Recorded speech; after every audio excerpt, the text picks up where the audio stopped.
Assalamualaikum dan salam satu Malaysia. Penghantaran bekalan makanan dan barangan keperluan kepada masyarakat orang asli yang terjejas banjir di Dun Chini sedikit mencabar kerana ia hanya boleh dilakukan menggunakan bot. Dan untuk mengetahui perkembangan di sana, kita terus saja bersama Kadir di lokasi. Silakan Kadir. Saya kini sedang dalam perjalanan bagi menghantar bantuan bekalan makanan dan barangan keperluan ke kampung orang asli iaitu Kampung Tanah Merah Chini. Perjalanan dengan menggunakan bot selama 2 jam ternyata mencabar, namun itu tidak mematahkan semangat petugas-petugas JAKWA, sukarelawan, pihak rela dan pertahanan awam serta polis Diraja Malaysia untuk menghantar bekalan makanan kepada penduduk orang asli yang terjejas.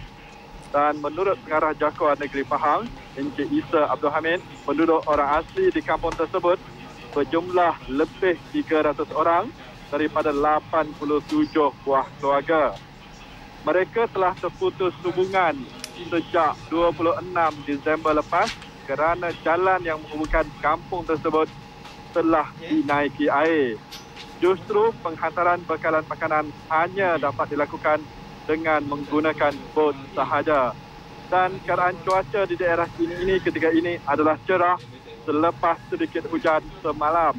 Dan sekian laporan saya dari Chini Pahang, kembali kepada rakan tugas di Angkasa Puri. Terima kasih Kadir. Dan ini pula perkembangan banjir di Kota Belud setakat jam 9 pagi tadi. Penduduk terjejas banjir yang ditempatkan di 3 pusat pemindahan meningkat kepada 910 orang, melibatkan 294 keluarga berbanding hanya 789 orang tengah malam tadi.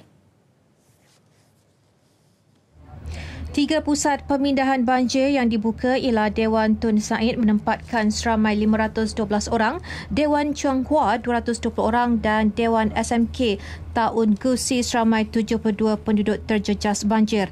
Demikian menurut maklumat yang disalurkan penolong pegawai daerah bahagian pembangunan Nur Syafi Duka ketika dihubungi wartawan RTM pagi tadi.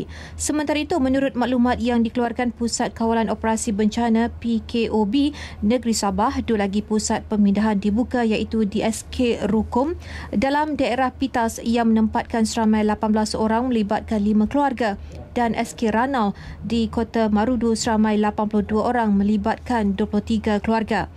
Bagaimanapun, pusat pemindahan SK Ranau akan ditutup sekiranya paras air Sungai Bogon, Kota Marudu turun berikutan cuaca yang semakin baik. Paras air Sungai Brogon kini 4.90 meter di bawah paras waspada 5.30 meter.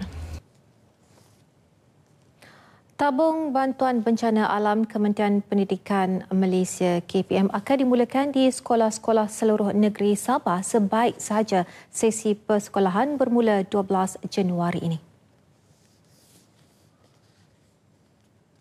Ketika ini, surat kutipan dana bagi tabung berkenaan telah pun diedarkan kepada semua guru besar dan pengetua di 1,290 buah sekolah.